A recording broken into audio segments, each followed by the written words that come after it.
Good morning, everyone. If you guys would like to please turn to James chapter 3.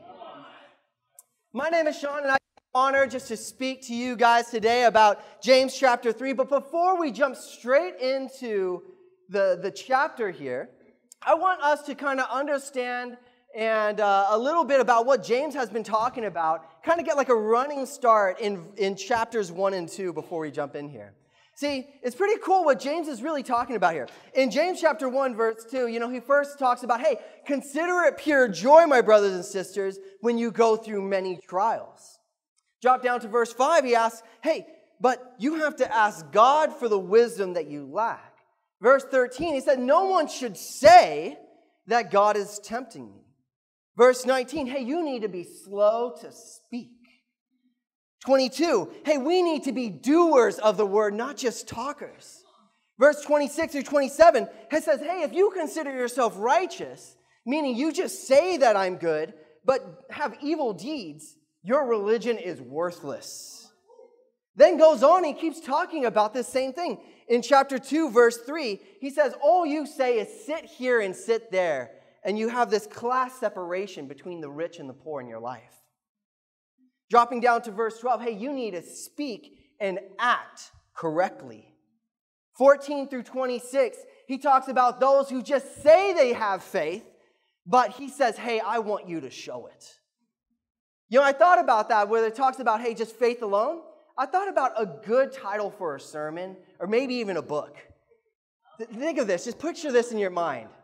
You remind me of a demon. Dang. Remember, this is recorded, so if you try to steal it, the patent comes back to me. But you see here, if you get a bird's eye view of what James has been talking about here, you start to understand and apprehend what he's getting at.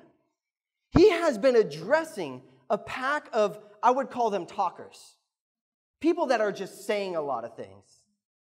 And he says that these people, their Christianity goes as far as the tip of their tongue. He's saying, all you've been doing is you've just been saying this. I have faith. I'm doing what's right. No, hey, you sit here, you sit over there. He says, all you guys are doing is just saying things. I want you to start acting now. So when we get into chapter 3, we're going to really understand where James is now starting to come up with this climax of really saying, hey, what is the issue with you guys? My title of my lesson today is Shut Up and Suit Up. Point number 1 is the worst thing about you. Point number 1, the worst thing about you. James chapter 3, verse 1. It's not me, it's the scriptures. I'm sorry, everyone. It says here, not many of you should presume to be teachers, my brothers, because you know that we whom teach will be judged more strictly. Pause here. It talks about spiritual teachers are going to be trialed more severely, and that just gets me very excited right there, But it's like, wow. Why? Because we bear the responsibility of teaching fittingly and accurately. So when we get up here, we have to watch ourselves and our own agendas and our own bias, and even from one of the things that God is teaching me doesn't mean it's going to be very relevant to the congregation. And so my feelings cannot come up here on the pulpit. And so all these things are going through. We have to bring up strange concepts and try to make it in a manner where you guys understand. And talk about things and make sure we don't talk about things that we shouldn't be talking about, right? A lot of things are going on in the kingdom. We got to make sure we don't bring that up into the pulpit.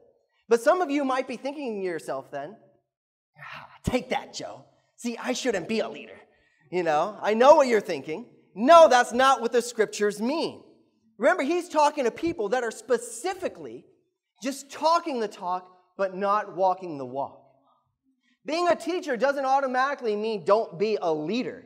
No, everybody here is called to be a leader, but we have to understand when we go out and use the scriptures, we need to be wary of what we're teaching.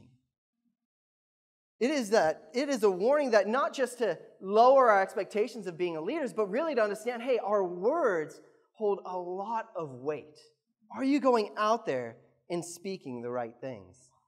So he talks about these things, and then he brings up this difficult challenge in front of us, though, if we're going to go and speak. He goes on in verse 2. We all stumble in many ways. If anyone is never at fault in what? In what he says, he is a perfect man, able to keep his whole body in check. When you do ask yourself that question, what is the part of your body that gets you in the most trouble? Automatically you know it is your tongue. Everybody always has to be ready player one with this game of speech. We don't know that we're in the game, but anytime you say something, you are playing the game of speech. And everyone has different rules. We don't know what their rules are. Have you ever been caught in the game of, guess how old I am? That person is either fishing for a compliment or looking for an insult, because you never win that game, right? And it's funny because it's like, why do people get offended about that? All you're really asking is saying, hey, guess how long I've existed on this earth outside my mother's womb? Why are you offended, You're 23, 25, and 22 and a half. Do you think I'm ugly too? It's like, calm down, But it's everything in our speech. It's like, there's a game. I remember I was not good at this game of speech. In high school, I remember me and my friend were talking about just another friend. And he mentioned, he's like, hey, yeah, she wears way too much makeup. And for me, I'm like, hey, I'm going to do some Matthew 18 here. Have you brought it to her? I was like, let me be a man. And I thought I was doing a civil duty. And I went up to her, just a smile on my face, and I said, hey, me and my friend were talking about, I think it would be good for your behalf, if you just wore less makeup. Just smiling. And I don't think she ever forgave me. And if you listen to this, I'm very sorry. But literally, we don't know, and we have to learn not just by our mom and dad's teaching. It's all trial and error. But James, he uses this word perfect. And actually, throughout the book of James, he uses this word 7 times. And this word translates in Hebrew, if I say it correctly, tamim, T-A-M-I-M, which means to be whole, to have integrity, to be consistent in character. And the thing when we look in our inconsistencies in our personalities, what's the thing that makes us inconsistent the most is our tongue. It's the thing that makes us imperfect. Have you ever said something and then someone challenged you on something that you didn't even know you were struggling with? You're just talking, la, la, la, la, la, and at the end of the conversation, the brother says, hey, you are struggling with pride. Dang it, what did I say? If I just kept my mouth shut, maybe I didn't struggle with pride. I don't know. And then you just kind of shut the lips now. But it's so very true. It's like the thing that makes us imperfect is us just keep talking. We just don't know when to shut up. And so James, he's going to continue talking about our issue with our tongues. And he's going to present, I'm going to say, 5 different truths about our tongues. The first truth, it's very small, but very powerful. Read what he writes here about our tongues. Verse 3 through 4. When we put bits into the mouth of horses to make them obey us, we can turn the whole animal. Or take ships for an example. Although they are so large and driven by strong winds, they are steered by a very small rudder wherever the pilot wants to go.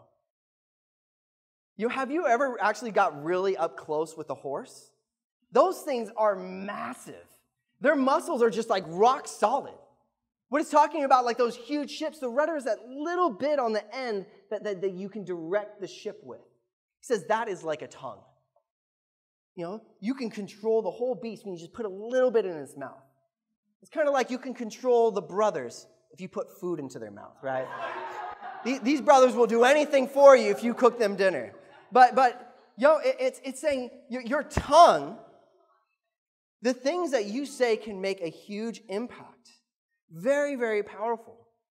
Lives have been changed based off what someone else has said. I think about even in my own life, this Johnny Cortez, he's actually kind of like a good brother back in the States. But it was funny because he was going on to a mission team to Manila, yes. And it was like a year after he went to Manila, coming back from the Philippines. And he's like, hey, Sean, how are you doing? I didn't even know I had a good relationship with the guy. But he came up to me, how are you doing, brother? This is awesome. I was like, yeah, how was Manila? He's like, man, I'm so glad I took your advice. My advice? He's like, yeah, I remember the day that they asked me. I came up to you and I said, should I go? And you were so excited. You said, yes, go. God is calling you. Dang, I must have had a good quiet time that night. Like, I literally did not remember the conversation. And I think it hurt him a little that I didn't remember. But, it's so funny. Like, the very things we say, we don't know how we're impacting someone's life. And he says this is the first truth. It's small, but it's powerful, and we need to understand that. The second truth, it has huge impacts. Verse 5 through 6. Likewise, the tongue is a very small part of the body, but it makes great boasts. Consider what a great forest is set on fire by a small spark. The tongue is also a fire, a world of evil among the parts of the body. It corrupts the whole person, sets the whole course of his life on fire, and it itself is set on fire by hell. Gosh, I heard of people being insecure about like their big head or maybe their feet, But here, James just sounds like he's insecure about his tongue, Like whenever you think about somebody insecure about your feet, just a kind of a tangent. Sisters, that's never a deal breaker. I promise, if you're insecure about your feet, don't worry about it. The brothers never in the history of the kingdom have like, yeah, she's a great personality, she's beautiful, but her toes just kind of, no. Throw a sock on that bad boy, we're okay, But I get insecurities though. I understand insecurities. Like, even in the West, it's been great how God has been blessing us and we've been growing, but every single brother that we baptize is tall. And so I'm 5'7" 3/4", and I think that's a little bit above average. But but I didn't really think about this until my wife pointed it out, right? So we're just hanging out, and there's William, coming around. There's Solomon coming around, and just with a sparkle in her eye, she's like, wow, they're only 19. Sean, have you seen? You want to stand next, And in my heart, I'm like, is there a plot to this story? Like, is there a moral to this, And then I see her look at me, but she doesn't look in my eyes. She looks above where she thinks my eyes, should be. But here's James. Like, he is relentless about the tongue. He's speaking about it like Jesus rebuked the Pharisees here. And he goes on, he says this. He doesn't say it's like a fire. He says the tongue is a fire. Meaning in its very nature, it's dangerous and permanent. Have you ever asked, like, if ever somebody like saw a bruise on you and they ask you where it's from, and you're like, man, I don't know where I got that from. But if they ask you where you got your scars, you're like, oh, 100%. You can tell the story. See, fire always scars. You can say something and may be forgiven, but not forgotten. And we understand, like, James being the half-brother of Jesus, and even thinking about how Jesus preached about what we say. In Matthew 5:21 through 22, it says, you have heard that it be said to the people long ago, you shall not murder, and anyone who murders shall be subject to judgment. But I tell you that anyone who is angry with a brother or sister is to be subject to judgment. Again, anyone who says to a brother or sister, Raka, is answerable to the court. And anyone who says, you fool, will be in danger of the fire of hell. Once you say it, there is no getting it back. When's the last time you left a scar? I still one of the biggest things that I find hard to even forgive myself in is, I know I've prayed about it and thought about it, but there's this one time where I was discipling a brother and helping him through something. But it got to a point where it just became an argument. And none of us were acting spiritual. But I remember where I said this to him. I said, hey, you need to shut up because you are hurting my spiritual life. And though we continue to have a friendship, I think it never got back to what it was before. And I saw that the fire of my tongue left a scar on his heart. We talked about it. I said we forgave each other and all these things, but there was a scar there. And we have to see that is the truth, that our tongues make a huge impact when we choose to say things. When's the last time you left a scar? The third truth, the tongue is uncontrollable. He goes on, all kinds of animals, birds, reptiles, and creatures of the sea are being tamed and have been tamed by men, but no one can tame the tongue.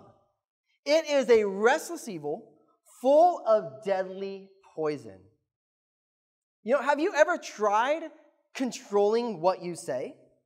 Sometimes you just almost have to just put a hand over your mouth, right? Like there's sometimes where you go into a situation like, hey, I'm not going to say anything, just going to observe and watch, and after a few minutes, you're like, raise your hand, right? You just have to say something. See, even most men, we're not actually very good listeners. We're very good identifiers. What that means is when you're talking, once we identify something, we start having an inner monologue in our head, right? We'll hear you start thinking, and then we'll sit there thinking, yeah, this brother, he's dealing with pride. Okay, well, hey, what scriptures do I know about pride? Dang, I haven't thought about any scriptures. Well, I guess when in doubt, turn to Proverbs. Man, when's the last time I read Proverbs? Man, I should read Proverbs more. No wonder I don't have a Proverbs 31, man. Everybody in the kingdom's dating at this point.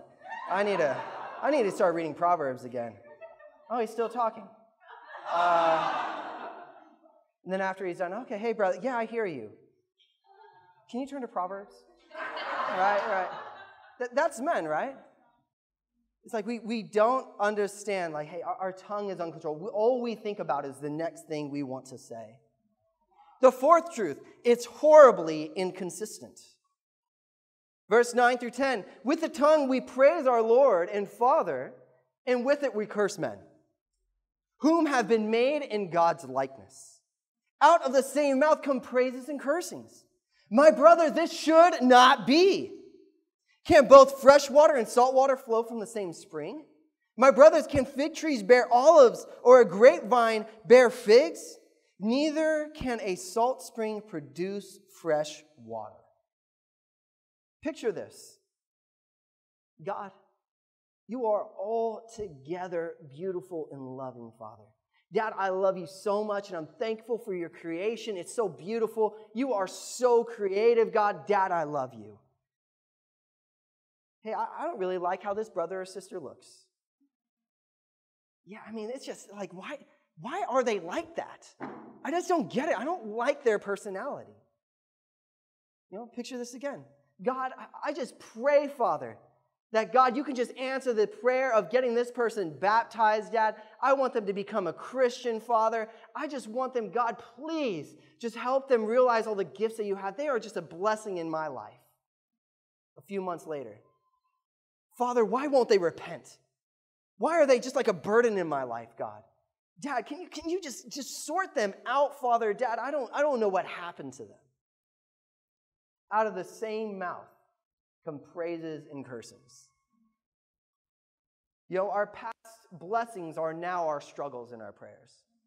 Your answered prayers are now your trials. The thing that you praise God for now are the things that you want God to take out of your life. How horribly inconsistent we are with our mouths. The fifth truth, though, is something outside of the chapter, and it starts to give us hope about this. Because you start reading things about, hey, it's a fire, it's uncontrollable, but the fifth truth will help us out a bit. The fifth truth is the tongue is connected to the heart. Matthew 12, verse 34. See, whenever we have a speaking problem, you never have a tongue problem. That's not it. you have a heart problem. And how do we know this? Because of what Dr. Jesus said. Right? He says it. It says, you brood of vipers. How can who are evil say anything good? For the mouth speaks what the heart is full of. See, he talks about what we say is actually very closely connected to what's in our hearts. So if you walk out of this room thinking to yourself, wow, I just need to watch what I say, then you have missed the whole point.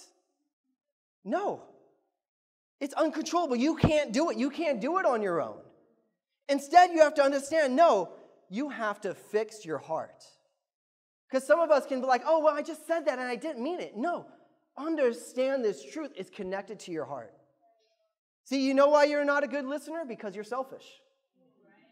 You know why you say mean things? Because you're not at peace. You slander because you're hurt or angry. You gossip because you lack integrity. Not because your tongue's uncontrollable. It's because those things are in your heart. And sometimes we try to blame it on something else, but no, we have to understand the truth, because if we don't get it, if we don't find out the main issue, we're just going to try to cover up what we say. And right, maybe for a little bit, you might start to change what you say, try to be more gentle and everything, but your heart's not really changing. So whenever there's an instance that you get sanded down a little bit, we find out what's really in your heart again. So we got to go about, okay, well, we need to change our heart. Well, how do we do this? Right? It says it's uncontrollable. So controlling something uncontrollable is impossible, is it not? Well, doesn't just impossible fire you on up? Why? Because whenever we read impossible, we always put that in our mind, right? What is impossible man is possible with God. Okay, maybe some people forgot that scripture. What is impossible with man is possible with God. Come on.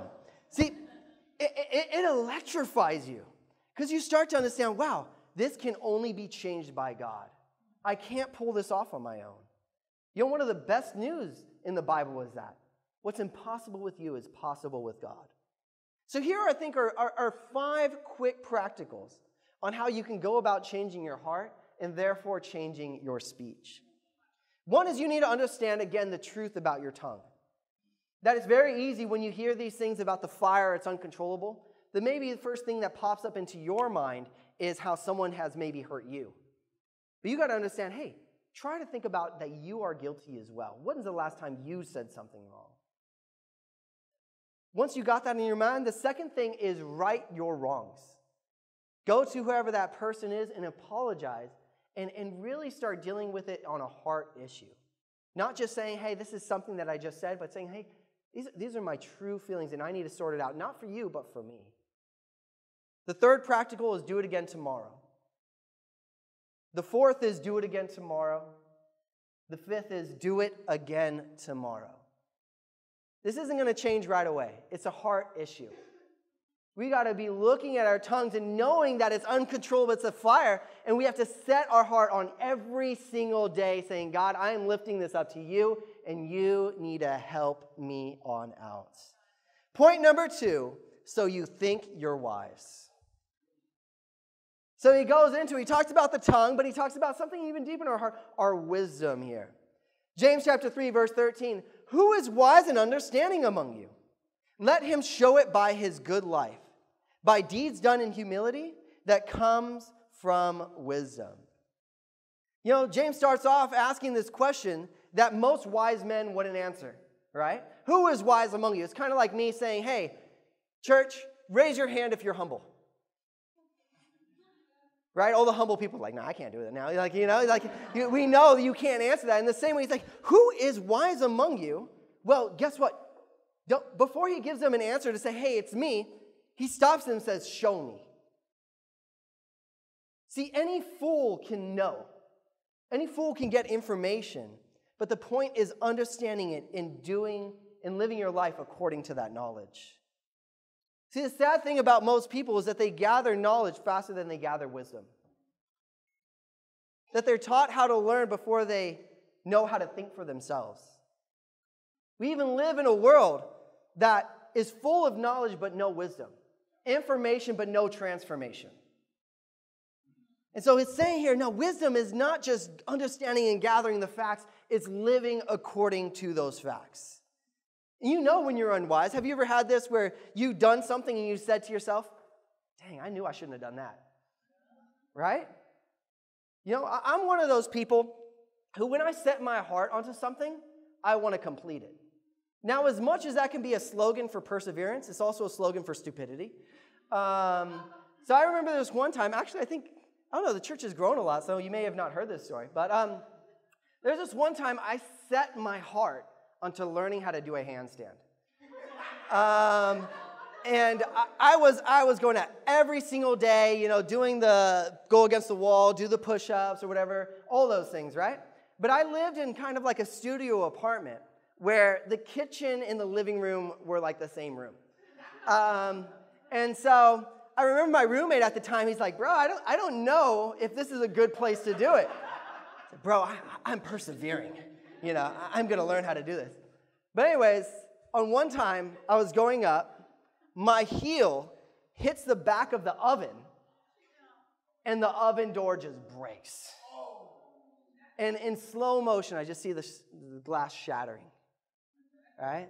And not even before the glass hits the ground, my roommate's already, hey, I'll look up how much it costs. It's like, no. But, you know, and I just sat there, and I was like, dang, I knew I shouldn't have done that, right? And listen, we have so many things in our lives. It's like, whoa, though we have the information, are you living according to that information? James goes on and talks about the two different types of wisdom. He talks firstly about worldly wisdom. Here, read along with me. Verse 14 and 15. But if you harbor bitter enviness and selfish ambition in your heart, do not boast about it or deny the truth. Such wisdom does not come from heaven, but is earthly, unspiritual, and of the devil. He says worldly wisdom harbors bitter envy and selfish ambition in the heart. Well, what do these two mean? Bitter envy. Envy meaning desiring something that someone else has. Bitter envy, he talks about you get to this point where you want it so much that you are now mad and angry or hateful over it. Selfish ambition. Well, ambition for self or being ambitious is not so bad, but it's only for yourself now. Meaning disregarding what God wants, what other people want, or good for other people. And you see this so much in the world, and the world is plagued with this. And how many, with all the people that appear smart, right? They have this wisdom, and all it is selfish ambition, and all they want is other things just for themselves, and they get mad over it. You know, sometimes I meet the dumbest smart people on uni.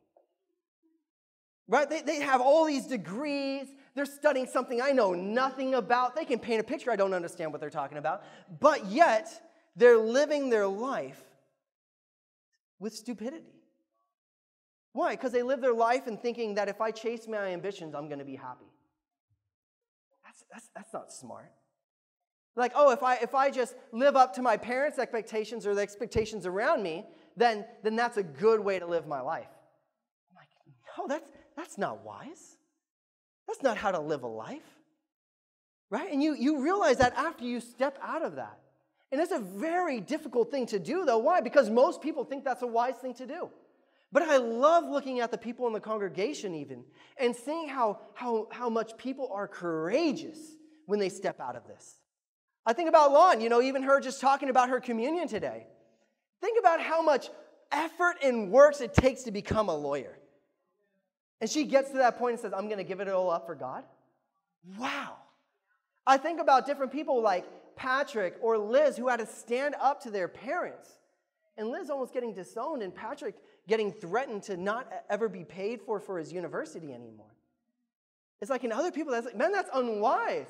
But for God, it's like, wow, you're doing what's right now. They had to step out of this. So we can easily look into the world and say, hey, that's bad. But even wisdom, there can be worldly and unspiritual wisdom in the church as well. How does that come out? It comes out when you start to have envy and selfish ambition even in your prayers. How do you know when you're doing that? Well, when you pray, it sounds like you're discipling God.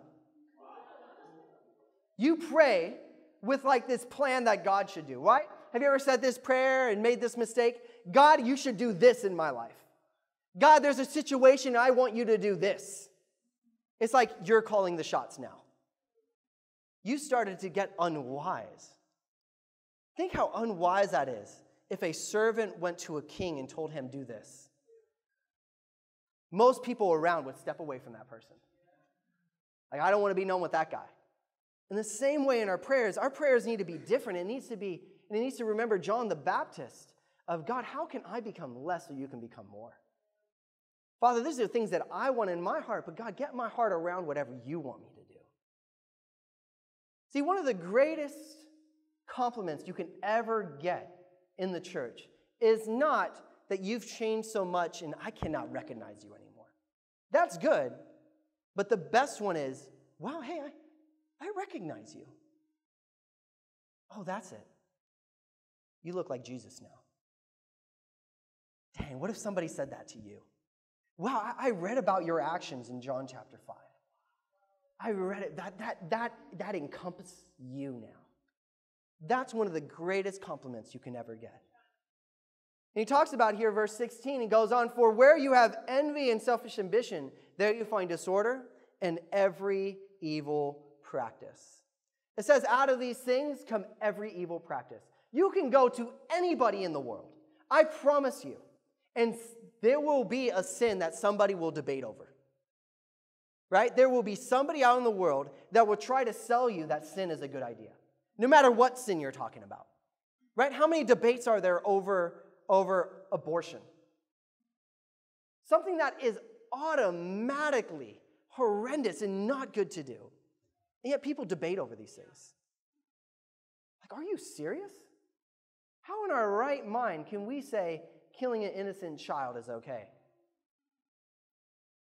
Right? And he talks about it all comes from this. It is evil. It is demonic. It is unspiritual. But again, he starts to give us a little bit of hope here.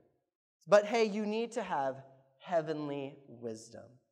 17 through 18. But the wisdom that comes from heaven is first of all pure, then peace-loving, considerate, submissive, full of mercy and good fruit, impartial and sincere, peacemakers who sow in peace raise a harvest of righteousness. So he gives us just list of things. Starting off with, first of all, it's pure. It is free from contamination. It is unmixed.